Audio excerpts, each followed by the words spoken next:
Glorious devotees, thank you for attending another presentation on Śrī Jīva Gosvāmī's Sandarbhas. Today we will try to finish up with our overview of the Tattva Sandarbha, which is basically an introduction to the entirety of Jīva Gosvāmī's treatise, Sandarbha. And we will do a quick review here of where we are. The Tattva Sandarbha can be divided into three main areas. An invocation, Mangala Charna, invoking auspiciousness in different ways, through offering of obeisances, through blessings upon the reader, and also by giving a summary of what's going to be presented. And also Jīva Gosvāmī, in his Mangala Charna, adds the eligibility of someone to enter into the mysteries of his Sandarbhas. So we've reviewed the invocation, then we went to Epistemology. What is the Praman, or the evidence in support of the relationship between the Sandarbhas and the subject that they are presenting?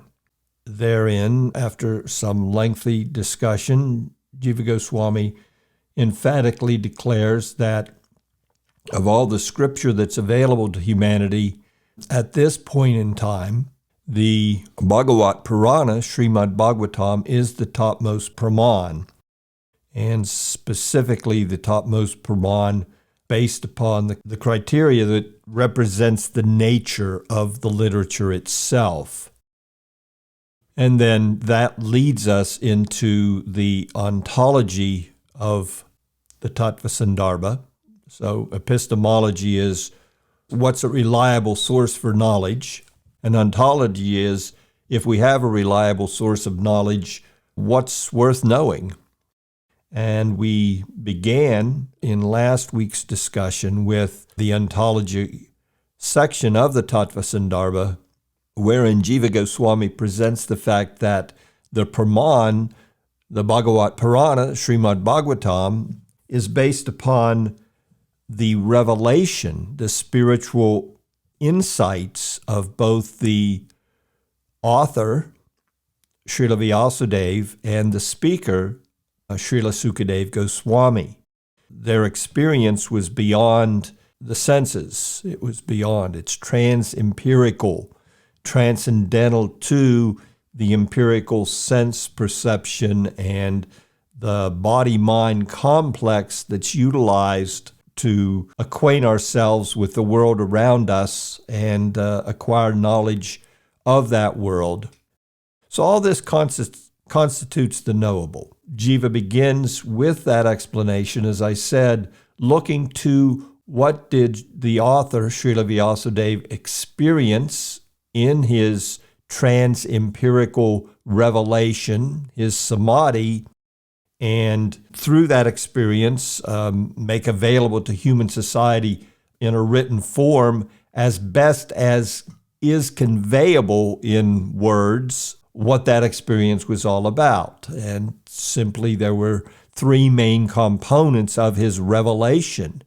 In his revelation, he saw the supreme absolute truth in all of its aspects, Brahman, Paramatma, and Bhagavān. He saw the various Shaktis of the Lord, and one of which is the Tatastha Shakti, the Jiva Shakti, and he also saw the Bahiranga Shakti, the material Shakti, which is attracting that Tatastha Shakti, which can go either way. It can go either towards the spiritual or towards the material. And he saw that through his own experience that in the material world, the living entity is not 100% satisfied. So he saw the remedy for that dissatisfaction being a complete turning of consciousness towards the living entity's inner self and a loving relationship with the source of that self. So we're going to continue now with the completion of the ontological analysis of Jīva Gosvāmī. We look first of all to the revelation of the author and the speaker, Sukadeva. Again, Sukadev's revelation through hearing the Bhagavatam is extraordinary in that he was already completely detached. So he was free in the world, and then even though he was completely what we call a jiva mukta, a jiva still having a material body, he was liberated in that body. Despite that liberation and complete freedom from material entanglement, he heard some verses from the Bhagavatam, and those verses attracted him. While nothing of the world could attract him, the Bhagavata Purāṇa attracted him. That's the special feature of his revelation. And of course, once he heard those verses, he took up a detailed study of the entirety of the text, and he passed that revelation on to Maharaj Parikshit, and through him for the benefit of all of us. Jiva goes on in his presentation. So here's the revelation of these sadhus, of the author and of Jivan Mukta, and we can attain from that some insight into spirituality, and we can also attain some insight by an analysis of our own selves, by looking at the nature of our being. What are we? What is the nature of our consciousness? We can acquire some knowledge there, and we can also acquire knowledge from Scripture itself as to the world around us. So we'll begin here, an elaboration on Sambandha, intuition of the subject through reference to the individual, the subject, of course, being what is knowable. The previous two divisions have dealt with the determination of Sambandha, Abhideya, and Prayojan in general terms. These were said to have been directly apprehended through the trans-empirical mode of knowledge in the case of Sri Sukha and Sri Vyasa. This means that they were not arrived at through philosophical reasoning or any sort of logical cognitive process. They were immediately known in consciousness. So that knowing in consciousness, that samadhi, is through a complete self-identification with that other realm of trans-phenomenal reality. And that knowing in consciousness by self-identification. So really, if we look at this word and this phrase, self-identification, this is really a key to understanding spiritual revelation.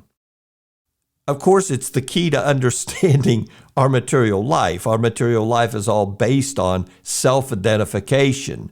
Unfortunately, what we identify with in material life is a self that has no redeeming characteristics, a self that's temporary, a self that is existing in a world of death, Martyaloka. So we identify with the body and the body-mind complex that's associated with an existence that is foreign to us. We're truly a fish outside of water when we look to the nature of the soul wrapped up in material consciousness. But we do self-identify with that. Now, if we can turn our consciousness to the nature of the self, and we can begin to identify with that, puts us on a path of self-realization. And that path evolves, and we hear about something and we start to identify with it. Hearing, chanting, remembering, we start to remember. Everything that we start to see in light of that understanding of our spiritual nature. So we're identifying, we're giving up our identification with the material, and we're taking on an identification with the spiritual. The more we pursue under good direction a proper self-identification in spirituality, then a whole world opens up for us. And part of that culmination is a samadhi, like experienced by Śrīla Vyasadeva. A walking samadhi in life like a Śrīla Sukadeva, where he's walking in the world, but his whole consciousness is self-identified with his spiritual self. So how can non-dual consciousness be intuited for those who have not had direct experience like Sukha and Vyasa? And we've just kind of discussed how that begins. So this word self-identification, to think in terms of that and realize that one of the stages of that self-identification that begins through the practice of bhakti, begins through identifying with the sadhus, identifying with the guru, identifying with the stories in the scriptures, seeing ourselves in light of that knowledge.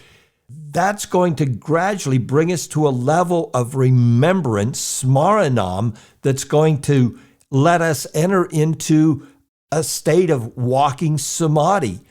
Srila Bhaktivinoda Thakur said at one point, he says, I see my home as Vaikuntha. Now that's self-identification completely immersed in trans-empirical reality of one's spiritual position. Intuition of the subject through reference to the individual. Knowledge systems generally begin with reference to what is already known or available to conscious examination. From the careful inspection of individual consciousness, Vyasti Nirdesh, through the self-illuminating light of Srimad Bhagavatam, the nature of the Supreme or Source consciousness is made evident. The next thing available to the examiner is the cosmos, Samasti Nirdesh, or in other words, phenomenality. So we'll go to the 50th anuccheda. Srimad Bhagavatam identifies its subject. So now Jiva Goswami is looking to the Bhagavatam itself as providing to us knowledge of what's to be revealed, Sambandha Gyan. Hereafter, to systematically and thoroughly delineate this same essential truth, Tatparya, of Śrīmad Bhāgavatam, we shall explain in these 6 Sandarbhas the principles of Sambandha, Abhideya, and Prayojan, one after the other. The first of these 3 refers to the subjective reality of which the relation, Sambandha, of signified and signifier pertains. The signify, Vacha, is the subject to be described, Sambandhi Tatva, and the signifier is the text describing it, this scripture. The object of this relation is mentioned in general terms in Śrīmad Bhāgavatam 1.1.2. In the statement, Vejam Vastavam Atravastu, the one truly abiding substantive is the truth to be investigated, the knowable here in Śrīmad Bhāgavatam. The anuccheda continues. Again, I remind you, this is not a complete presentation of the entirety of the anucchedas or sections of the Tattva Sandarbha, but rather selections from those anucchedas and then an elaboration on those through some commentary. So we continue here. Commenting on this part of the verse, Srila Sridhar Swami writes, here in this beautiful Bhagavatam, reality is to be known in its supreme transcendent capacity. Not reality reduced merely to the categories of material substance, dravya, quality, guna, and the like, as taught by the Vaisesikas and others. This verse is spoken by Śrī Vyasadeva. So the great commentator is saying, in this beautiful Bhagavatam, there's a reality to be known, and don't take the Bhagavatam as simply any other text that's going to reduce its subject to components, parts, and categories and qualifications according to our experience in the world. No, this is a transcendent literature that's going to allow us entrance into knowledge of transcendence. Srimad Bhagavatam identifies its subject. Here, Śrīla Jīva Gosvāmī informs us that in the 6 Sandarbhas, he will explain in detail the very same reality, principles of Sambandha-abheda and Prayojan Tattvas directly realized by Sri Vyasadeva and Sukadeva Goswami in the transempirical mode of knowing. He briefly mentioned these principles in Anucchedas 8 and 9 as the truths to be ascertained through a means of valid knowing. He then established Bhagavatam as the most authoritative Praman in regards to the direct knowing of ultimate reality. So after clearly determining these principles, he will now elaborate on them on the basis of Śrīmad Bhāgavatam. The Tattva, Bhagavata, Paramatma, and Krishna Sandarbhas treat Sambandha Tattva. Bhakti Sandarbha discusses Abhideya Tattva, and Priti Sandarbha deals with Prayojan Tattva. From here on, through the end of Tattva Sandarbha, the discussion is exclusively focused on Sambandha. So now we're truly entering into the text, and he begins the discussion in a very general way at the end of this Tattva Sandarbha by way of utilization of Śrīmad Bhāgavatam itself as delivering this knowledge. The subject of Śrīmad Bhāgavatam is revealed in its very second verse. The one truly abiding substantive is the truth to be investigated, the knowable here in Śrīmad Bhāgavatam. Vejam vastavam atra vastu. As we have discussed already, reality manifests on different dimensions, but Śrīmad Bhāgavatam is specifically concerned only with the self-disclosure of the ultimate reality, Sri Krishna, who encompasses and reconciles all other grades of reality. Going on to Anuccheda 51. What is the nature of this substantive, Vastu, which is the absolute Tattva? This is disclosed in the following statements. All those who have realized absolute reality, Tattva, refer to that reality as non-dual consciousness, Advaya Jnana. Here we come to the first central verse of Sambandha Jnana being presented by Śrīla Jīva Gosvāmī in some detail. So there are 2 verses from the Bhagavatam upon which the Sambandha Jnana that Śrīla Jīva Gosvāmī bases the entirety of his presentation of Sambandha. Vedanti tat tattva vidas tattvamyas jnanam advayam. Brahmeti paramatmeti Bhagavan iti subjite. And then the second verse, of course, is the verse about if we're going to look to these presentations of that non-dual consciousness, then the topmost presentation is Krishnastu Bhagavan Swayam. Of all the various tattvas, of all the various manifestations of the Supreme Absolute Truth who come before us in the phenomenal world, all the different descents of the Godhead. This one manifestation, Krishna, is Swayam Bhagavan. So these 2 verses from the Bhagavatam form the basis of the Sambandha Jnana that is presented by Śrīla Jīva Gosvāmī. And of course, they are the true essence, because that's what Sandarbha means, of what's presented in the Bhagavatam itself.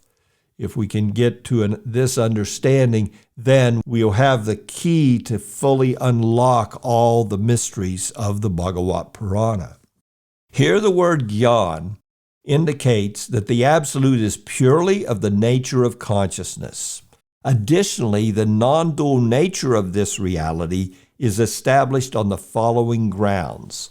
1, there is no other reality, Tattva, either similar or dissimilar, that is self-existent. 2, the non-dual Absolute is supported only by its own inherent potencies.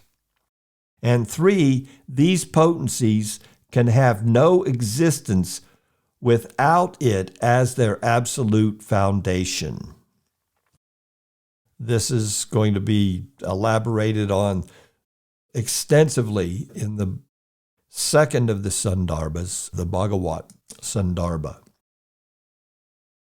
Intuition of the Supreme Self through an analysis of the characteristics of the individual self. Some self-reflection will help us in understanding the nature, because we are of the nature of consciousness. So if we can analyze the nature of our being to be a little self-reflective, it gives us an entranceway into understanding the nature of the supreme consciousness, that non-dual absolute. The jiva is designated by the pronoun tvam, you, in the statement Tattvam asi, you are that. If it is first grasped through proper deliberation that the jivatma is conscious and eternal, it can easily understand that the Supreme Brahman, designated by the pronoun tat, is of the same essential nature. This is, of course, from the Vedanta Sutra. The deliberation upon the jiva is in order to know the other, the Supreme Brahman. So, to impart an understanding of the Supreme, in accordance with that reasoning, Pipalayana Yogendra describes the jiva as being of the same nature as the Supreme when he says to King Nimi.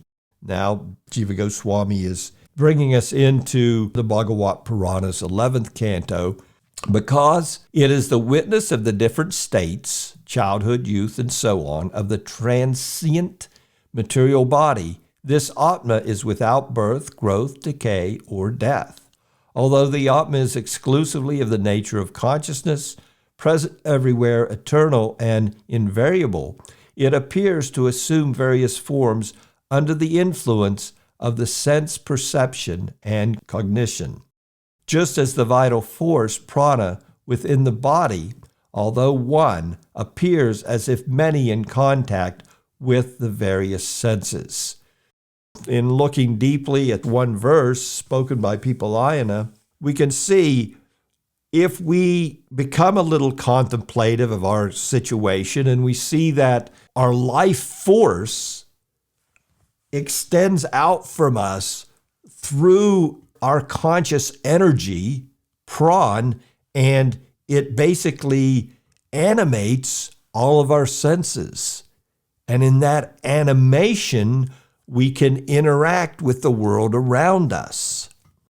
If we can begin to do that self-reflection as to the nature of ourselves, then we can, through that self-reflection, begin to understand how we are beyond the material body, our very essence. Just as the life force animates the senses, at certain times the life force is in a deep sleep. We're not even aware of our senses.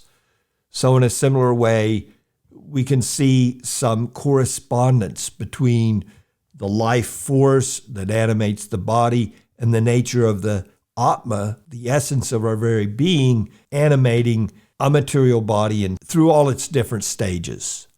As there is a distinction between the life force and the senses that are brought into action by that life force, there is similarly a distinction between ourself and the body that we inhabit. The logic presented here, which is known as positive and negative concomitance, affirmation and negation, is fourfold in nature. The first argument is based on the difference between that which appears and disappears and that which is beyond such transformations. The second is based on the difference between the seer and the seen, between primordial consciousness and its phenomenal content. The third is based on the difference between the witness and the witnessed. The fourth argument, given as an aid to understanding, is based on the difference between the entities who undergo suffering, the jivas, and the entity who is the exclusive object of transcendental love, Bhagavān. We'll just continue here. In the previous division, the source consciousness, Tattva, was intuited with reference to individual consciousness. Basically, at this point in his Tattva Sandarbha, Jīva Gosvāmī presented a few anucchedas, unpacked the knowledge of Pipalayana, wherein he truly gives insight into the nature of the Atma that constitutes the essence of ourselves, the Jivatma. Continuing, in the section of consciousness, Tattva was intuited by looking at our individual consciousness. Now in this division, the same source consciousness is intuited with reference to the universal order as being its ultimate foundation and shelter. So first, we can intuit a little bit about transcendental and the absolute reality and the personhood of that absolute from looking at ourselves. Now, let's intuit some more knowledge of that absolute personality, that non-dual absolute, by looking to the universal order of things and the shelter and the foundation of the phenomenal existence we find ourselves in. This discussion addresses such fundamental problems as the world and creation, causality, and the nature of the living being in both its conditioned and liberated statuses. Through such analysis, we come to know how the Absolute is both the ground and support of creation, without undergoing transformation and without becoming implicated in cause-effect conditionality. We learn that creation is in reality evolutionary unfolding.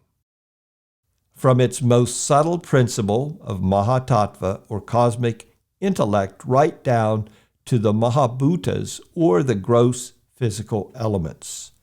From an alternative perspective, this can be described as the involution of spirit into phenomenality. So now Jīva Gosvāmī is saying, let's look to the Bhagavata Purāṇa. And let's look to what makes a Purāṇa itself. A major Purāṇa constitutes 10 divisions of knowledge. Let's continue. This division contains 2 subdivisions. The first, 56 to 60, being an analysis of the 10 topics of Srimad-Bhāgavatam from the 2nd canto, and the second, 61 to 63, an analysis of the same from the 12th canto. In this section, at the very end of the Tattva Sandarbha, we're going to look to the 10 topics of a major Purāṇa, and specifically the 10 topics as presented in the Bhagavatam, and they're presented in 2 places. They're presented in the 2nd canto, and I'll talk about those in Anucchedas 56 through 60, and then through 61 through 63, we're going to look at the second presentation of the same 10 topics from the 12th canto. And this ties any literary presentation. You'll find a summary of the presentation in the beginning and at the end. Although the 2 lists include different terminology, because there's 2 speakers presenting them, they are shown to be identical both in spirit and context, with some allowance for poetic license. The 10 universals may be expressed as follows. So these are the 10 universals as presented in the major Purāṇa and, of course, presented in the Bhagavata Purāṇa, Śrīmad Bhāgavatam. Primordial creation, Sarga, first creation. Cosmic creation, Visarga, the secondary creation. Sustenance of life, the operation of grace, the matrix of phenomenality, the enactment of Dharma for rational thought-based beings, the power of the self-revealing word, coextensive with the reality it signifies, dissolution of life systems, wrapping it all up, liberation, and the ultimate shelter of all, the ashraya. So a little bit from this section, 56th anuccheda. Thus, by describing the essential nature of the living beings, jivas, which is pure consciousness, the absolute truth, Tatva, that is the subject of Srimad Bhagavatam, has also been described through individual reference, by intuiting the totality from the individual. This is so because the Supreme Brahman is non-different from the Atma, partaking of the same conscious aspect, and being the complete whole that encompasses all of its integrated parts. Indeed, he is called the ashraya, the source and shelter of all existence. The same non-dual reality, Brahman, is defined in universal terms, samasti nirdesh, as well through the 10 topics that form the characteristics of a major Purāṇa, beginning with primary creation. These 10 topics are mentioned in the following. And then we get a quote from the Bhagavatam. In this book, Śrīmad Bhāgavatam's 10 subjects are discussed. So this is actually a verse from the end of the second canto, as discussed.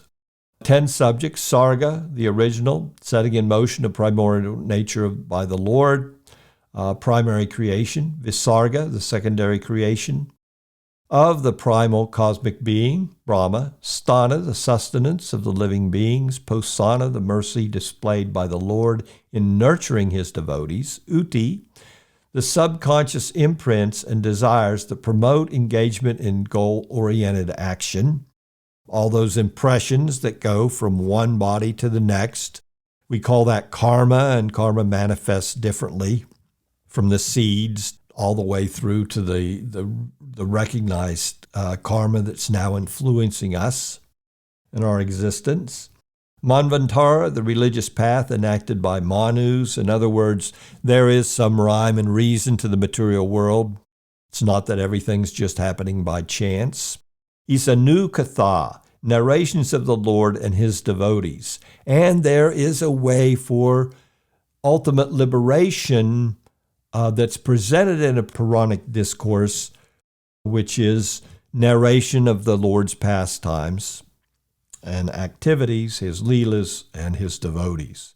Nirodha, an understanding of how the material world is wrapped up, and mukti, liberation from the material world, so that you do not have to come back the next time the material universe is unfolded, and ashraya, the substratum, or the ultimate shelter of individual and collective being, the supreme absolute truth. The evolution unfolding of Prakriti, Pradhana, this just gives us a quick overview of that evolution, that creation, the glance of Paramatma. First evolutionary point is the Mahatattva, the Chitta.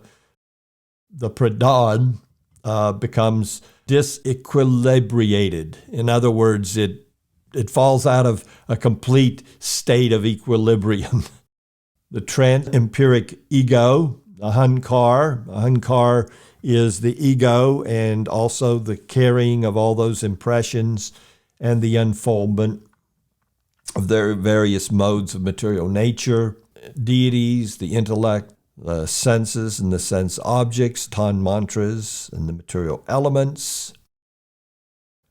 The further unfolding, this is all revealed in the Bhagavata Purāṇa. Sound available in the sky, available to the ear, touch through the air, available on the skin, form, fire, seen through the eye, taste, water, available in the tongue and smell, earth, nose, all these evolutes progressing, each one enfolding the next level of evolute, enfolding the one before it until the earth has all these characteristics in it. Then Manvantaras are those 14 Manus. They exist in one day of Brahma. In each day of Brahma, there is a different Manu, and we can see here a chart of the different Manus, the father of the Manus, the name of the major avatar of the Supreme Lord who manifests in that period of Manu. There's 14 in a day of Brahma, so you divide the 1,000 cycles of yugas. That means each Manu presides over approximately 71 yuga cycles, so that's his duration. And also there's a specific king of heaven during that period, an Indra, for each one of those Manus during his 71 yuga cycle reign. There is some extensive review of the Tattva Sandarbha here. I'd just like to gloss through it. The foundational knowledge of the Sandarbhas allows us a foundation from which we can enter into the mysteries of all the Leelas of the Supreme. I think that speaks volumes to the significance of a study of the Sandarbhas according to our capacity. If it only involves hearing some classes, at some point maybe we'd have enough time in older age to enter into an in-depth study. I entered into this study, I think 5 or 7 years ago, when Guru Maharaj said, you need to study the Sandarbhas and you need to present that knowledge in classes. I've taken it up as a duty to enter into it, and sure enough, in following that directive, it's really opened up and deepened my appreciation of what is Gaudiya Vaishnavism and how to present Gaudiya Vaishnavism in a much more universal way, not only to present it, but to understand it, which is, for us, that's the significance of any opportunity that we have to do some outreach in our service. It's meant to foster a deeper understanding ourselves. The more we're willing to go out, even as unqualified as we may be and as uneloquent as we may be in speaking and presenting something, everything may be working against us. In doing it, we will become more familiar with the subject, and our spiritual knowledge will become that much more rich and nourishing. Then when we hear the Leela and enter into a study of the various Leela, it just becomes richer and richer. I'll end here with just a quick overview. This summary of the Tattva Sandarbha comes at the end of the presentation by Satyanarayan Das Babaji, which is the presentation on the Sandarbhas, which we've studied and tried to present within Sri Chaitanya Sangha to the best of our abilities. The first 8 anucchedas, as we've spoken, these are the Mangalacharna verses offering homage to the teachers and the worshipful deity. He explains why he's presenting the book and defines its subject as well as the criteria of eligibility for its readers. The next anucchedas, 9 through 18, he discusses epistemology. This he does in order to determine a valid means of knowing by which the core truths of Sambandha, Abhideya, and Prayoja can be definitely determined. Again, he takes some time in the beginning to show us that if we're going to look to a comprehensive solution to all knowledge inquiry, and that's really what true spirituality should give us, then we do need to have a knowledge base which is beyond simply phenomenality. There has to be knowledge that is descending, and that knowledge is Vedic knowledge, and of all Vedic knowledge, we center on this Srimad-Bhāgavatam, and he gave very elaborate arguments as to why Srimad Bhāgavatam is the best. First, he had to show us that the Vedas are the best because they are descending. There are a Purushaya, and with our senses, the senses, they serve a purpose, but they can be defective. They make mistakes. We come to any form of inquiry with some predisposition as to how the outcome should be based on the way we see the world or how the modes of material nature influence our seeing and our experiencing and our judgments of the world around us. And we make mistakes. We get it wrong. Let's look to this second section.